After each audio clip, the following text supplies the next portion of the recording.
Good morning everyone, it's Christine here and I wanted to pop online and share a video.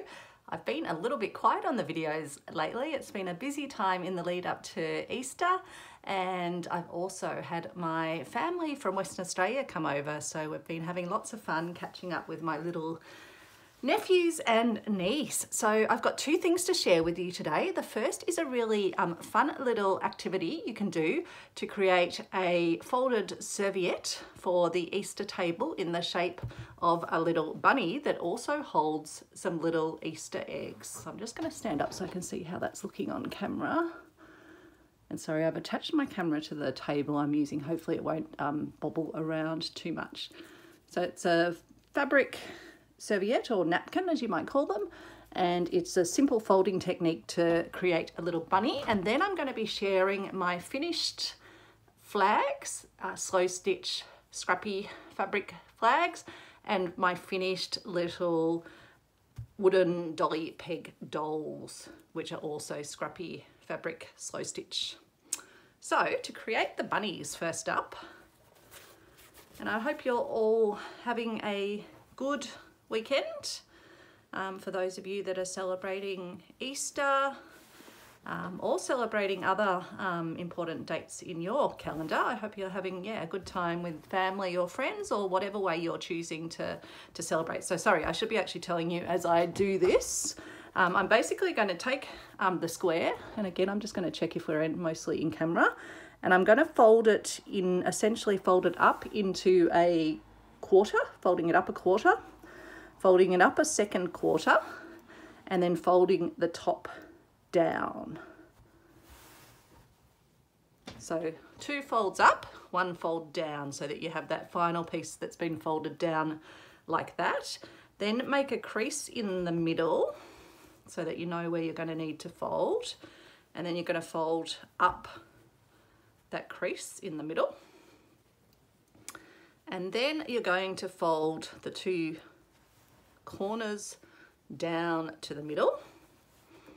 And you might want to do this with an iron. I didn't do it with an iron because I very rarely pick up an iron unless I've got some really crinkly fabric that I want to use. It's very rare that I iron my clothes. So you're folding in, so you've got then your 2 little ears, and then you're going to fold in again to the center.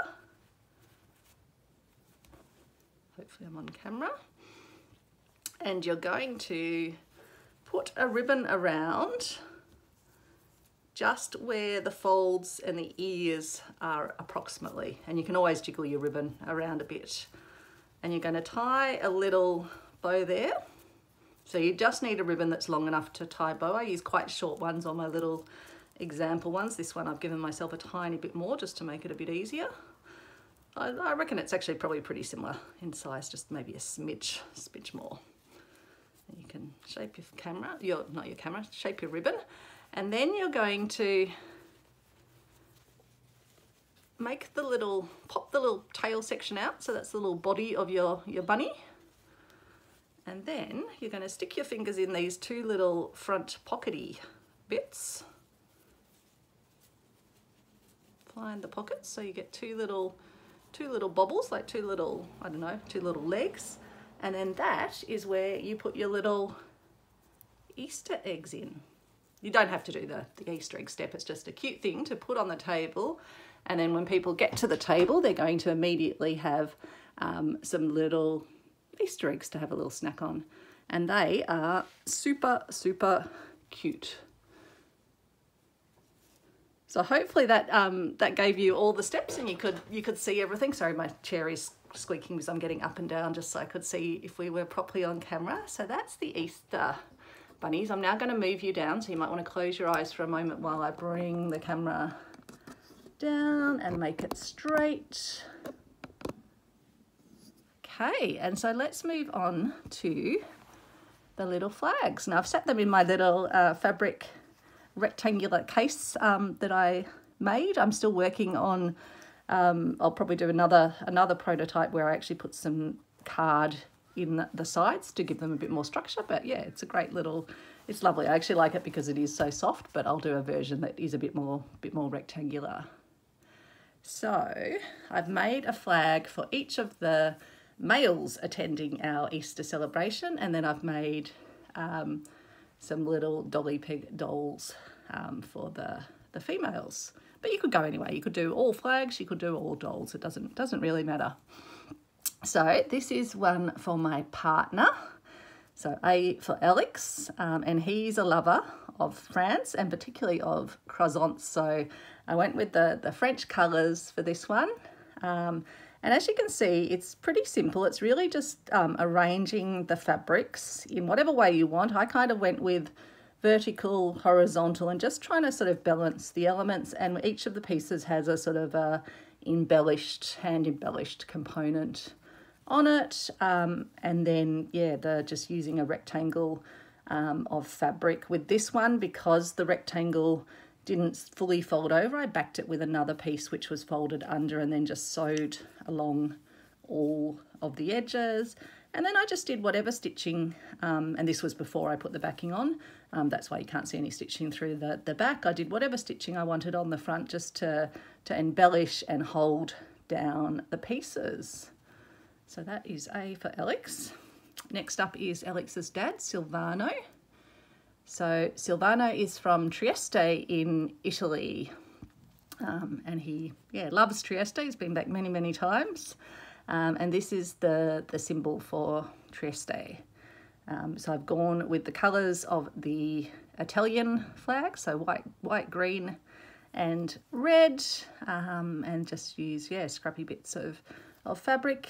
Again, in this case, I had to put a backing piece on, and you can see I actually did a little bit of stitching after it was done because I realised I hadn't stitched around the S. So, but it doesn't matter. Just adds to the charm. And they've got little hangers on them, so they can actually hang up, or they can sit them on something with the little peggy bit.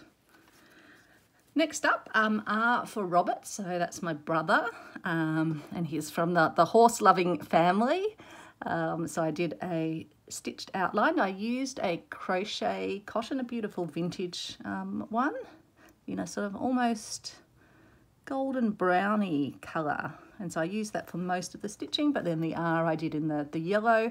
The yellows and oranges are a bit of a fun reference to the fact that my brother often can be found wearing his high-vis gear that he uses for his job, but often he wears it even when he's not in at his work. So that's my little high-vis fun reference. And again, in that one, I used a backing piece, but then overlapped the sides on it. Then we've got one for my nephew, Lachlan. So I'm having a lovely time seeing my nephews and nieces after so many, after so many years. So we had a great time on their first day after they'd arrived. We went for ice cream in the afternoon, so that's always fun. They've been visiting parks. We had a birthday dinner for me yesterday because it was my birthday. Also Good Friday, so we had fish and chips, which is quite a typical thing to have here in Australia for Good Friday. And then some ice cream cake, which the kids loved. And then they'll all be coming here tomorrow for Easter Day. So I've got a busy day once I get this video done of just getting things done around the house. I've got most of the table sort of laid out, but I'll be putting the little bunnies that I showed you on the table, and also these lovely little bits and pieces, and lots of Easter eggs as well. So that's for Lachlan, with a horse which was cut out of fabric. As you would have seen, and there is a previous video on sort of a bit more on the method of how I make it, I just used a horse cutout to cut out the fabrics, but also to shape the ones like this one where I did the stitching. I just drew it on with my marker pen, my friction marker, which is removable with heat, either with the iron or the hairdryer. And so, yeah, and this one had enough room to fold down the back and cover the back after I'd done the stitching. So that one doesn't have a backing piece. Then B for Bailey, who's Lachlan's brother, also my nephew. And that's got that's an outline stitched horse just in an embroidery floss, in a single strand of embroidery floss. And I did a fly stitch down there, little crosses. I just did whatever stitches. It was very relaxing, and that's why I've been kind of a bit quiet on the videos. I've just been spending the evening, what I call fast, slow stitching. So slow stitching with a deadline of Easter. And this one is for Max, who is Alex's brother. And so Max is a line maker. I think I've mentioned him previously in videos in the Yarra Valley, and so I've got some fabric with beautiful grapes on it, and then a sort of a nice wine coloured patch of fabric, and then some more green patches to pick up the sort of the leaves of the vineyard, and then stitched a little bottle shape for Maxie, and then just used a nice brown fabric. And with that one I was able to fold it all over so it didn't need a backing piece. So that's for Maxie. And then for my dad, Ken. And so Dad used to be a beekeeper.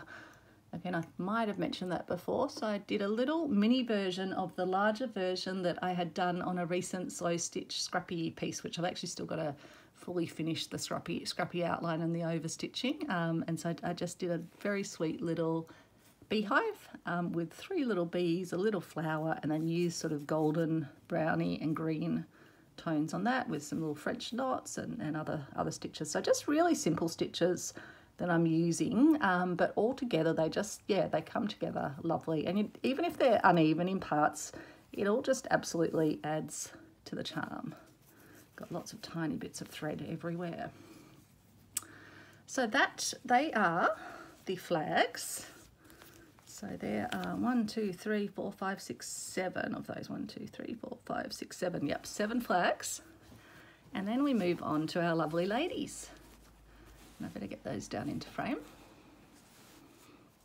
So you have previously seen this one, which I made for Emily Rose, but I'll show you again.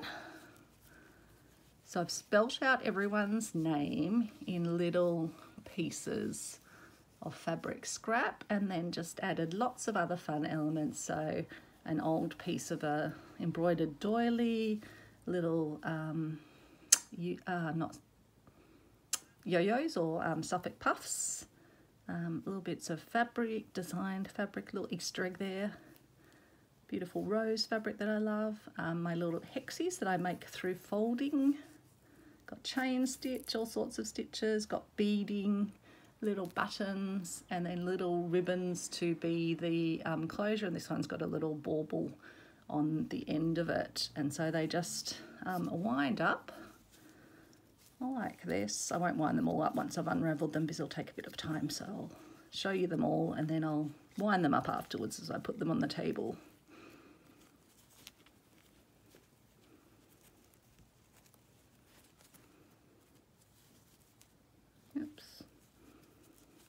There you go. And then it comes around, and with Emily Rose's one I've done a little face, and it's got a little hair piece made of a tassel that I glued down on the top, and the dolly pegs, the wooden pegs, I'd painted just with a white craft paint. So I think they are really cute, and they can hang them up as little decorations with the little bit at the top, or they can sit them on something, or just have them sitting down like that. So yeah, it was just such fun doing all of the embellishment. So that's Emily Rose's. I'll come back to that one. This one is for Betty. It's got a little button on the end and a beautiful little bit of yellow trim. I wanted to do a really bright one for Betty to brighten up her days.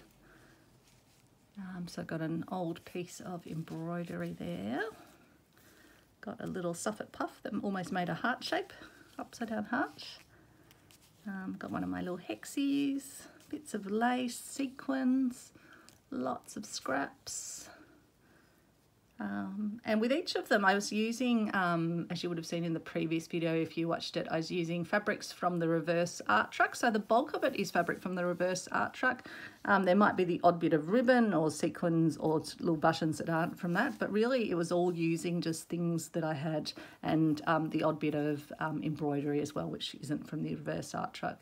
But most of it using up lovely scraps of fabric, and in fact the base piece were all little fabric samples that were already pre-cut to that size. A couple of them I just had to trim down. And I've left the backs unfinished because I think it's nice for people to be able to actually feel and see where the stitching has gone in. So quite a bit of stitching. So I'll leave this one undone. Back here. Let's pop that up there. Then we have one for my mum. So mum's a very keen gardener. And so for these ones, for the adults, I haven't drawn a face on them. I think they're quite nice without a face as well. So I've just got the wrappy belty bit, and then I've got a Suffolk puff. And so mum's name is Liz. So we've got, oops, there's a little bit of thread.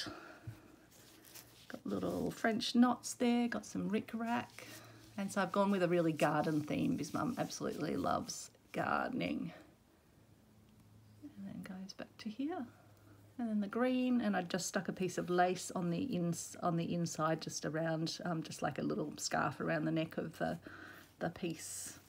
And so that's mum's one, L-I, and then Z. So spread hers out a bit so that she's still got a nice length of scroll and got her 3 letters. I could have done her longer name, which is Elizabeth, but I went with Liz because that's what she is generally called. Then we have this one for my sister-in-law, or my sister as we call each other. We call each other sister.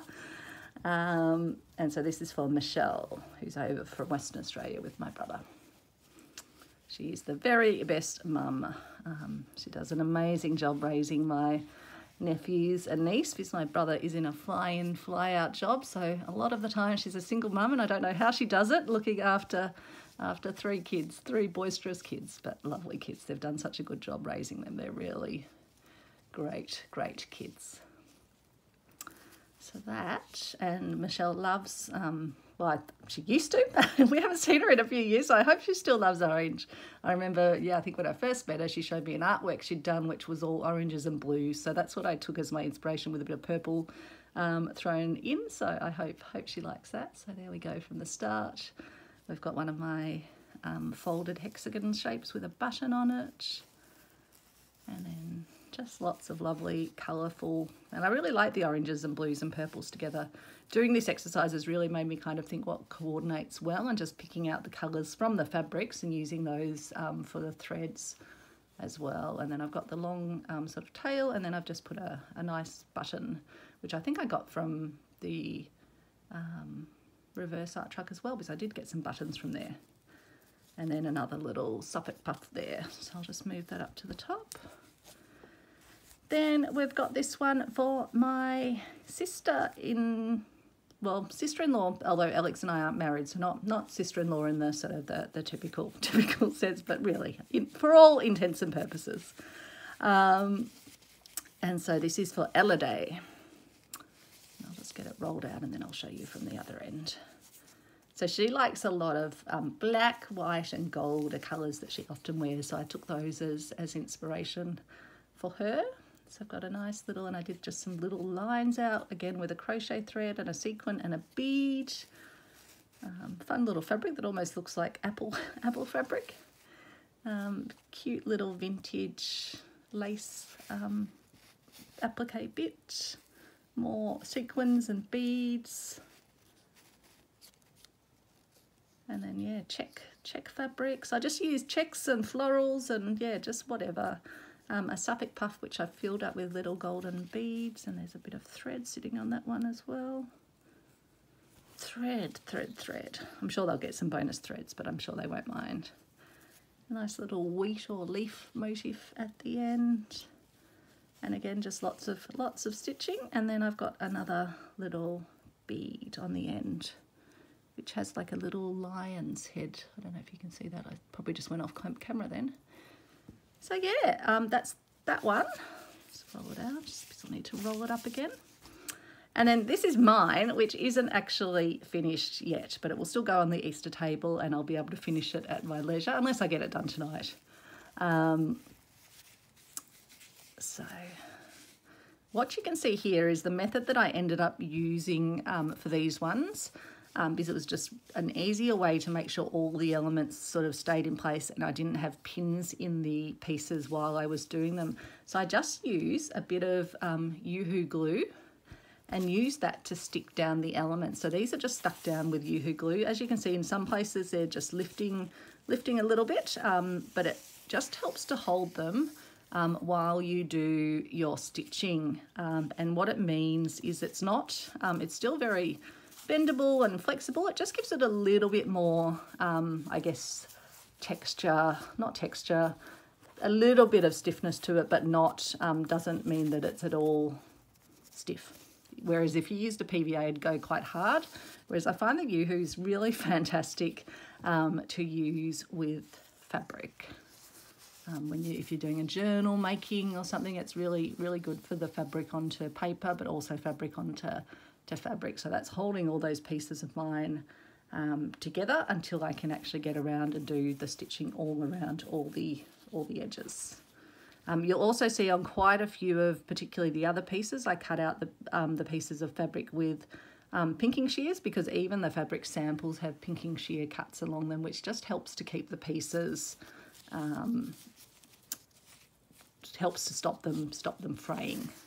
So that's that piece. So there you go. That has been what's been keeping me busy and out of mischief. I also had the fun, not so fun experience of passing a kidney stone the other morning.